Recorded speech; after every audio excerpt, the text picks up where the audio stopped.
History happened everywhere. A random time, a random place, and a topic pulled from the hat. The challenge to find the fascinating... Wait, Pete. You've forgotten what time of year it is. Oh, right. Yeah, it's just after Christmas. And that can mean only one thing. It's the end of the year quiz. History happened everywhere. End of the year quiz. And here's your host, the decider of dreaded destinies, the Honorable Judge Dersley.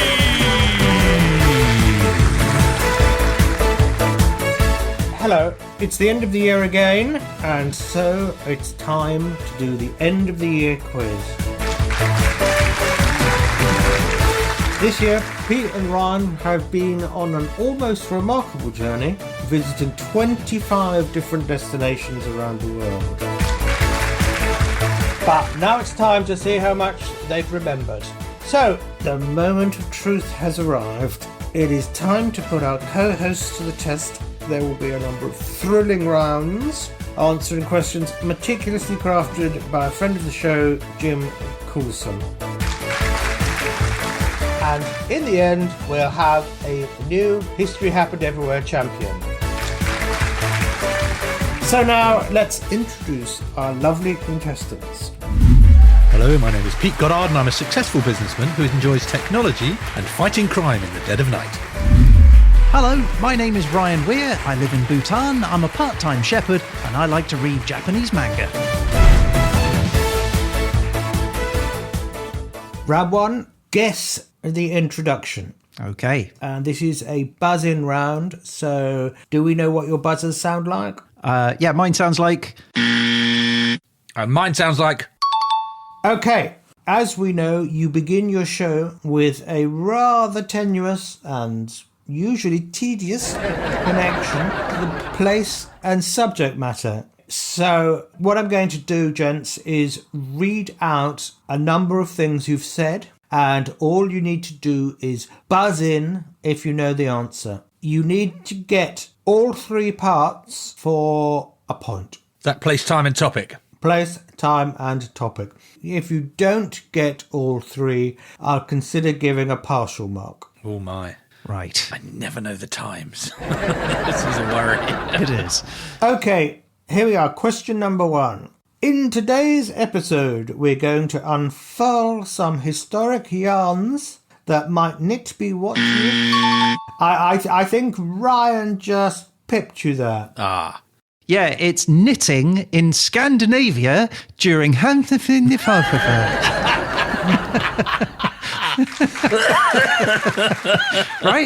I think it is. Okay, I'll give you half a mark for knitting in Scandinavia, but for the full mark, I want the date range, and if you're way out, I will subtract that half I thought mark. I was pretty clear. It's knitting in Scandinavia during century.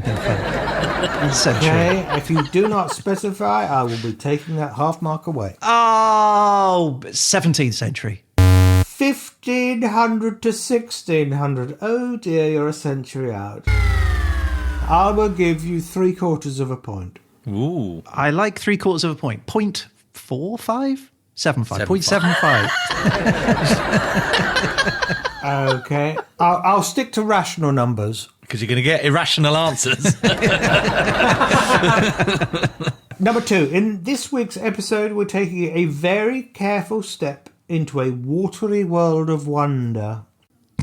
Literally no idea. Give us up in a watery world of wonder. I think step and watery are the two big clues. I've got nothing. I'm passing. I passed too. Okay. Very careful step. Mind the gap. Oh! I will give it for half a point. Australia. No, Oceania. it was a very large area and you got it after the bell. Number three. I'm here in the HHE precinct with the no-nonsense captain to my loose cannon cop. Peter. For law enforcement. In the place where we did law enforcement. Yeah. In that time that was earlier. Oh, yeah, that's all I've got. Well, Pete, Do you wish to give an answer? Moldova. Law enforcement in Moldova Damn it. in the 17th century. Are we just both going to say 17th century for when we don't know the time? So that's half a mark to Pete, and yeah, I have to say the dates are always going to be the complex ones. Why did you get half a point and I got 3/4 when I got the time and the place? Don't know. Why didn't I notice? Because you were within 100 years. Ah, right. Okay, cool. So, Everything to play for. What a high-scoring round. No one has reached a point yet. 3/4 versus half. so, question 4. Here we meet human computers, magical space nuns, and a very aggressive artificial intelligence. This is in the Juniverse, in the Third Age. This was your episode, wasn't it, Pete? Yes. It was in the Juniverse, in the Third Age. I don't think I can give any marks for No, that. I don't think you should. But I'll pass it over to Ryan if you can get the subject and the range. Okay. All right. It was philosophy or religion or something in the Juniverse. Before the Juniverse. Before the... No points to anybody. Ah, God damn it! It was psychology, Oh, right. I was close with philosophy No, it then. was not. wasn't it?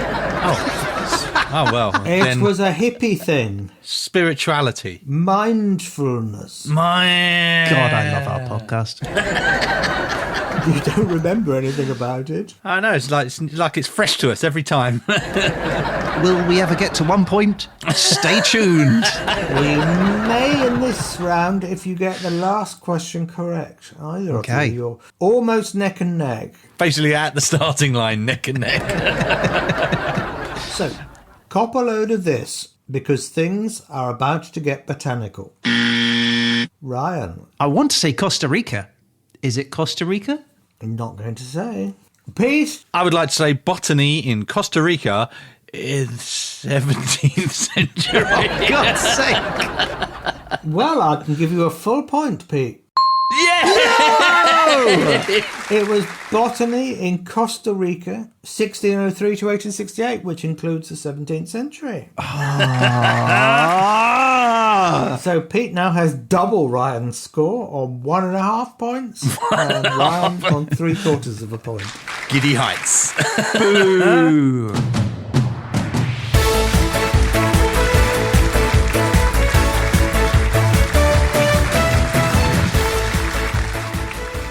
Round 2.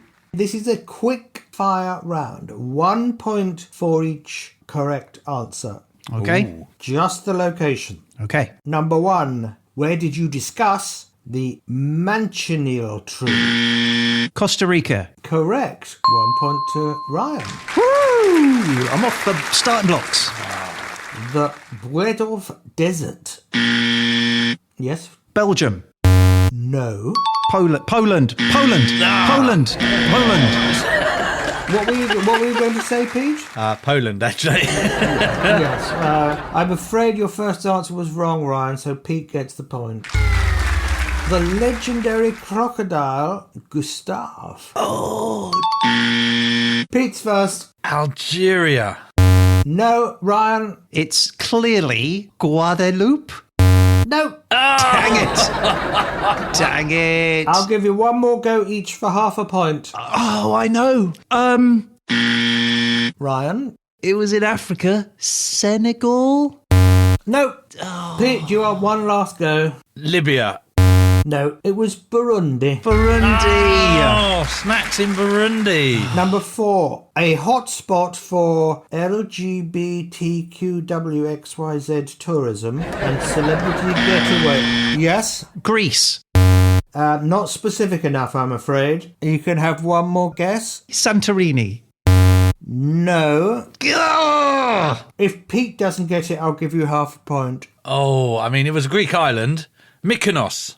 Correct. I'm going to give you half a point each. The last question in this round. Where was or is the Tree of Life? Pete. Ethiopia. No. Ryan. Oman? Close. It was in Bahrain. Oh, right. Yes. It's all coming back to me now. So, honours are even in that round. You had 1.5 points each.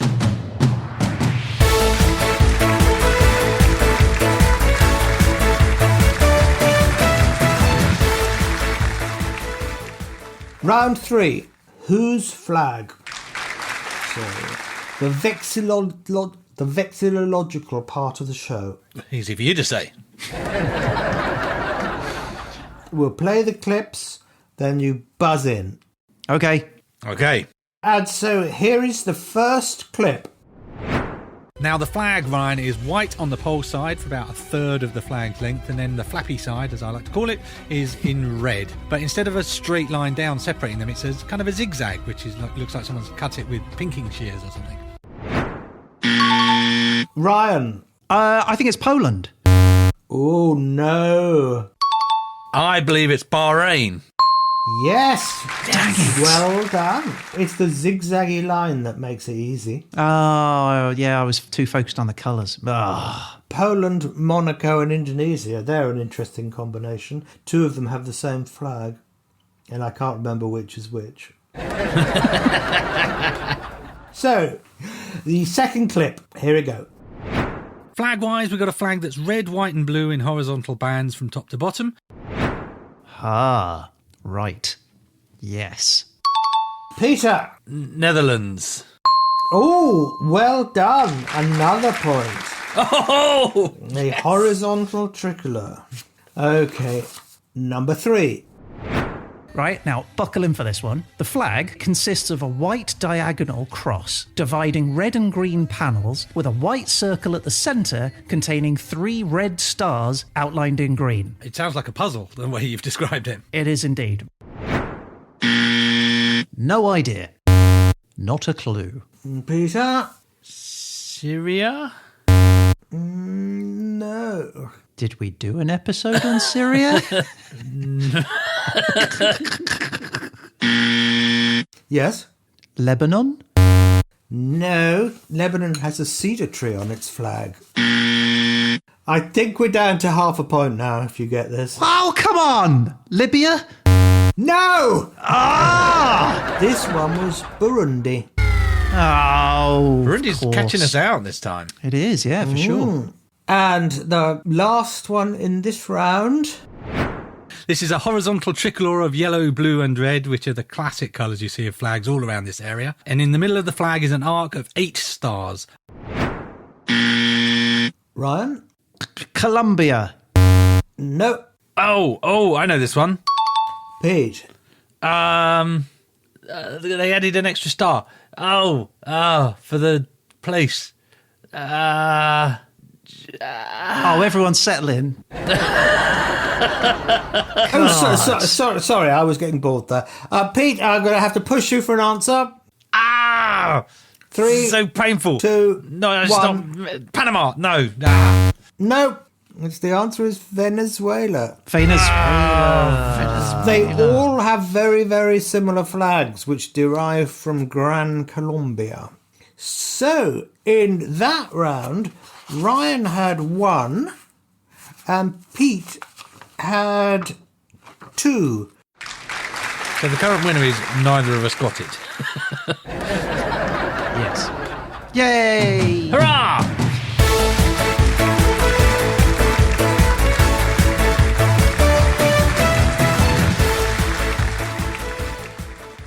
Now, this round is a true or false round, and again, True. It is... Yes, if you'd have buzzed, I'd have given you a point for that. But this round is still a true or false round, and it's all about Burundi, or is it not? Oh, no. False. I'm guessing. It's false. No, it's not all about Burundi. It's true, because they're not all about Burundi. Question 1. The average age of the population of Burundi is 16. Ryan. True. It is true. Ryan gets a point. Yes! The country has the second smallest economy in the world. True. No, it's false. It has the smallest economy in the world. So I will give a point to Ryan, who takes the lead. In your face! In your face! The spotted hyena is the national animal. True. Yes!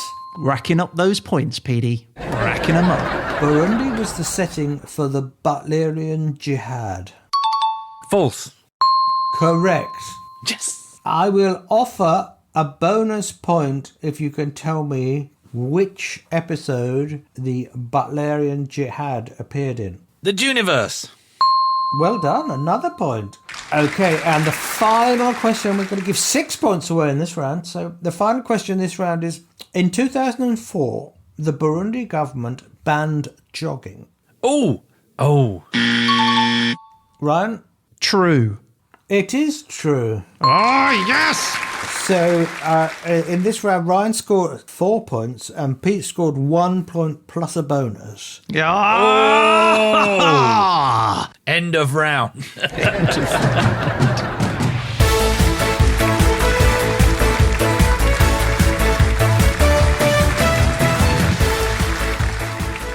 This round, we've picked out 3 reviews of places you have visited, but it's about the countries that you've visited. So buzz in if you think you know which country you visited in 2024 that this review was for. Gotcha. Number 1. Lovely country. Thank you for your hospitality. We're sending our friends only. Oh, and those houses on stilts are adorable. They remind us of back home. 9 out of 10. Highly recommended. Love, Alonso de Ojeja and Amerigo Vespucci. Pete. That will be Little Venice, Venezuela. Well done. Okay. Question 2. Please never bring your second-rate amateurism to our country ever again. Thanks. Signed the whole of Nigeria. Oh. Peter. Scotland. Correct. Oh, the football team. Oh, Dundee, wasn't United it? were underwhelming in their 1972 tour of Nigeria. I'm letting myself down in this round. Come on, Ryan. You can do it. I believe in you. Number 3, the last question in the round. Love the statue of the boy. We enjoyed visiting, and boy, did we also enjoy a smoothing, delicious hunter's cigarette afterwards. Ryan. That was Amsterdam. Ooh, so that's shaking it up a bit. So Ryan got a point in that round, so he's up to 8 1/4. And Pete now jumps into the lead with 9 points. I might celebrate with a hunter's cigarette.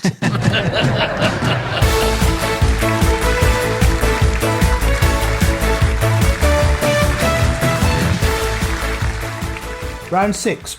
We've been putting our episodes into ChatGPT, and it's been trying to describe some of the episodes we enjoyed or endured over the course of 2024. Endured's a bit strong, but fine. Even ChatGPT's ragging on us now. To which episode do each of these 5 individual explanations belong? Number 1. Chap treats frostbite with dumplings shaped like ears, proving that comfort food might actually be medicinal. Meanwhile, he wrote a book advertising for a balanced diet, yin-yang harmony, and occasionally fumigating Uranus. I don't understand any of that. Peter! This is the China episode. Correct! Okay, are we ready? Country's leader decided to make a splash by invading, only to find himself outsmarted by storms, chariots, and angry natives. Luckily, a runaway prince with a big boat helped him save face and claim a Pyrrhic victory. Ryan. This was London. Yes. Do you wish to expand? Pete didn't have to. He just said China. Yeah, bigger than an elephant in London during the 1st century. Yes.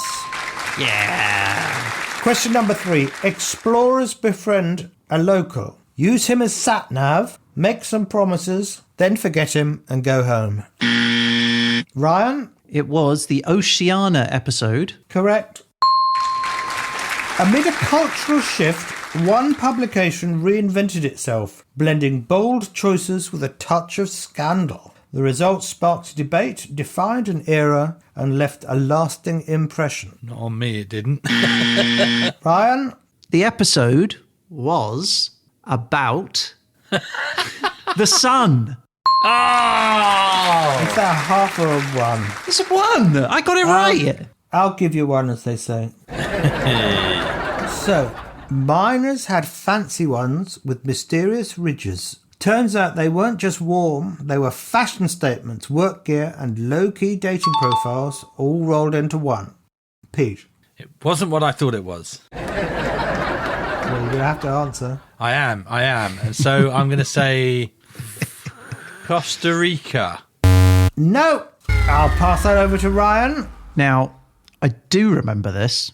It was an island, and these were people that killed the miner birds and wore their feathers. I'm going to stop you there. You're going down the totally wrong track. Oh, You're thinking of the bird of paradise, Ryan, I think. I am, yeah, probably. The answer is Scandinavia. What? So Ryan now has 11 and a quarter points. Woo! And Pete has 10. Oh, end-to-end stuff, as they call it.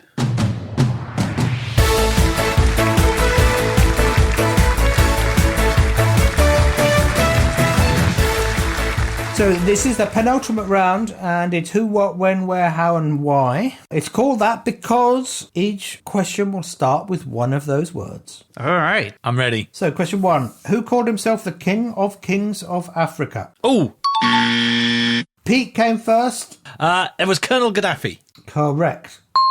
Dang it. Question 2. What was said to be lowering long-established standards and embracing the most base elements of human appetite? No idea. Peter? Was it the Sun newspaper? Correct. Ah, curses. Where do the pop group Ozone come from? Ryan? Moldova. Correct. You didn't take long to mull over that one. Question number 4. When did Caracas celebrate its 400th anniversary? Ryan? Last year, in the early 2000s. No. No to all of those.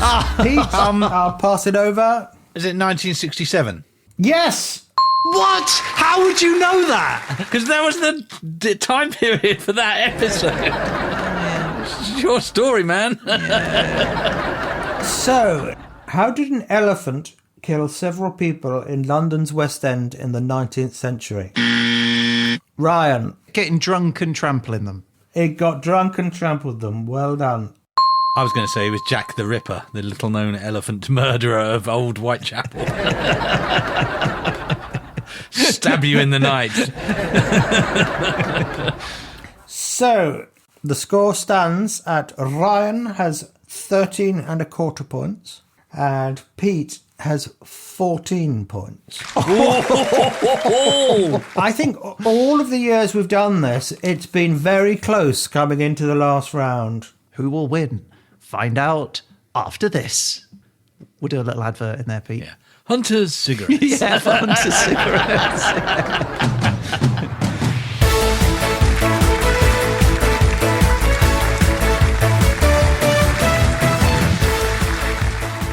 So the final round, here are a number of quick questions.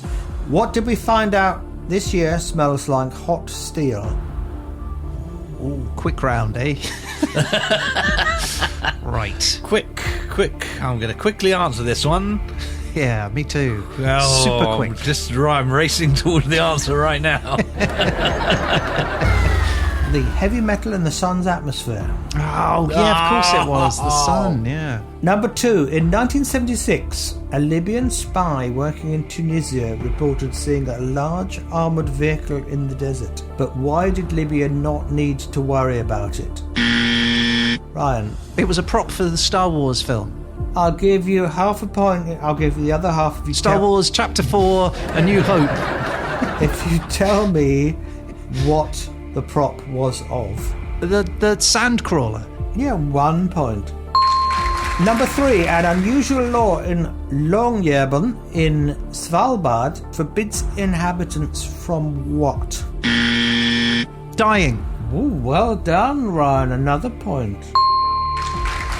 Number 4, in 1986, a Malaysian DPhil student in botany died aged 24. He fell down a crevasse and got stung by killer bees.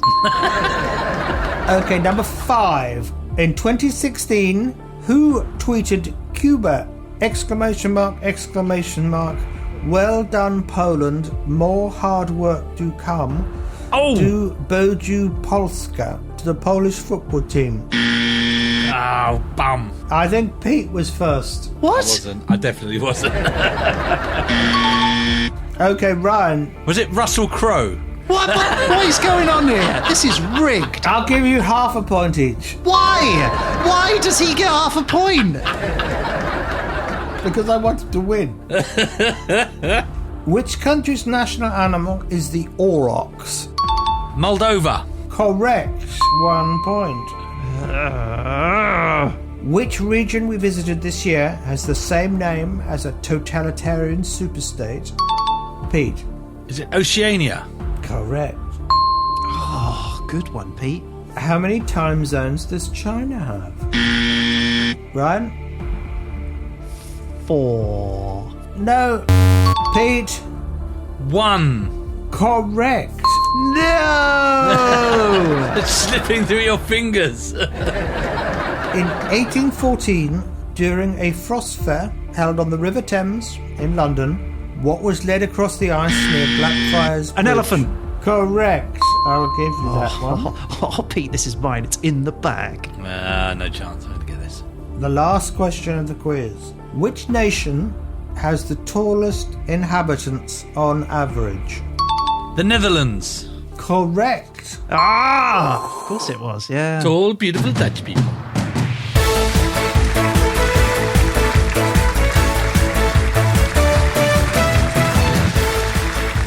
So, gentlemen, we've come to the end of the quiz, and I have tallied up the scores. Okay. Can I celebrate? That means the scores are incredibly close.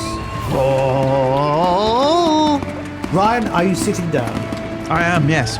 Pete has won by 18.5 points to 17.75 points. In the end of the day, isn't podcasting the real winner? I could cry right now. History happened everywhere. End of the year quiz. Right, well, Pete, you are the worthy winner. Congratulations on remembering more things than I did. Again, I think the true thing we've learned in the spirit of the end of the year quiz is we don't remember much at all about things we spend hours and hours researching and talking about. Oh, well, there's always next year, Pete. There always is next year. Is there? God. All right, well, Ryan, you were a worthy combatant in the quiz of the year as ever. Thank you, Peter, and it was a pleasure being here yet another year, our 5th year, which saw no less than our 100th episode. And Judge Dersley, an excellent quiz mastering session, if I say so myself, although I do have a vested interest in saying that. Thank you so much for hosting today. Humbug, Happy New Year. Anyway, so a huge thanks to friend of the show, Jim Coulson, who put together that quiz and did all the research and all the effort to make that happen. A huge thank you, Jim. Well done, Jim. Thanks, Jim. And another huge thank you to all of you. You've stuck with us for 5 years now, 100 episodes. Knowing that you're out there listening to what we've got to say, we really appreciate it. We love you guys. Thank you so much for listening. Thank you so much for a lovely 2024. And here's to an amazing 2025. That's right. And in the meantime, before we come back with episode 101, do check out our social media. You can find us at HHE Podcast on all the usual social media sites. And a big thank you to Ryan. I've really enjoyed doing the podcast with you, and I really look forward to next year. And then you say something like, thanks, Pete. Yeah, sure. Yeah, thanks. All right, so all that's left to say is a very, very happy new year. And for an entire year, you've been listening to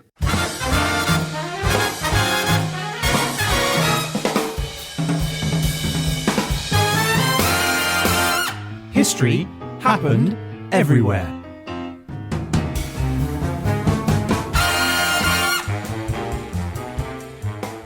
hey, Ryan, Oh, hey, Pete. what are you up to? Oh, nothing much. Just immortalising us. Immortalising? Oh, well, I would like to live forever. And you will, Fantastic. figuratively speaking. Oh, right. Follow-up question. What are you going on about? Oh, well, I'm writing a blockbuster movie. Oh, you're not doing that. I told you no one wants to see your Bigfoot fights the aliens on Mars fantasy. Well, first of all, Bigfoot vs. the Martians is based on a true story, not fantasy. Secondly, no, this one's going to be about us. About us? Yeah, I think the people of the future will find our story very inspiring. Oh, yeah, I'm sure they'll be absolutely gripped by the tale of how you tried flirting with that nice barista and then ended up calling her mum. Yeah, I did put that in Act 2, though. It's the light relief after the drama of the first act, where we find the treasure map. Treasure map? Yeah. The treasure map of history. Turns out all the historical events we've talked about on the show are connected in one big secret conspiracy. History has been hiding something, and only we can uncover it. By looking randomly at bits of history. It all starts with early Scandinavian man who knits a pattern into an ancient tunic, which is actually a secret code. That's not bad, actually. And the code corresponds with hotspot activity on the sun that affects the growth of plant life in Costa Rica. Okay, go on. Well, Christopher Columbus, right? He discovers this tunic and he smuggles it to Amsterdam, hidden in a statue, but he gets waylaid in Moldova, reading Dune by Frank Herbert, and the statue ends up floating to Venezuela in 1967. Where it's destroyed in the earthquake. You know what, Ryan? You might be onto something here. I actually like it. Great! So, who's going to play me? Well, I was thinking someone rugged but relatable. Ah, yeah, someone like Tom Hardy. Yeah, he's a bit tall, I think, and muscly, and handsome. All right. I mean, I was thinking someone more like Danny DeVito. Oh, come on. Oh, he's a sex symbol. Is he, though? Yeah, everyone loves him. Right, well, I suppose that might be okay, but he's definitely a sex symbol, you think? Yeah, absolutely. Fine. And you'll be played by? Ryan Gosling. Sexiest man alive 3 years in a row, Ryan Gosling. Yeah, I mean, we share the first name. Right. And a beard. Okay. Oh, was that it? What more do you need? He's perfect. Okay, fine. He is a good actor, I suppose. I'm sure he could pull off the role of blithering idiot podcast sidekick. Exactly. Wait, what? All right, so Gosling and DeVito it is. Starring in... Wait, what are we going to call it? Well, it's just a working title, but I'm thinking History Happened Everywhere, the movie. Well, that's a bit on the nose, isn't it? Okay, how about some of the history that History Happened Everywhere talked about, which turns out to be an amazing conspiracy, the movie. Not very snappy, is it? Look, how about Pete Goddard Saves the Day? I mean, I like it, but what about me? Oh, yep, you're right. Pete Goddard Saves the Day. And also Ryan is there. I love it, because I was there. Indeed you were. All right, let's make a movie. So, what happens next? Well, all we have to do is write the script. We then just rewrite the script, and then we workshop that script. We'll probably rewrite it some more, and then write the final draft. Then we'll sell the script, and then we'll raise some funds. We'll secure the actors, rehearse, find some locations, build the sets, rent some cameras, hire a crew, schedule some filming, film it, animate the digital effects, edit the sequences, undertake some extensive and probably expensive reshoots, edit it again, secure distribution, promote the film, and we're done. Simple, really. Right, yeah. I do have another suggestion for a title. Oh, okay, go on. How about Pete and Ryan just sit on the sofa and watch telly again tonight, the movie? Well, what's that about? Ryan, Yes, Pete? you're an idiot. Do you want to watch some telly on the sofa tonight? Yes, I do. And now on Movie Night, we present a dramatic tale based on an entirely true story. It's Bigfoot versus the Martians.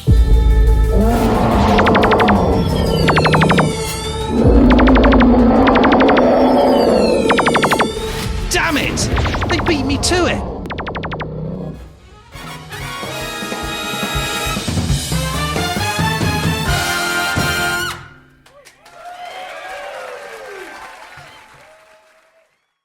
Enough! I think we've bantered too much.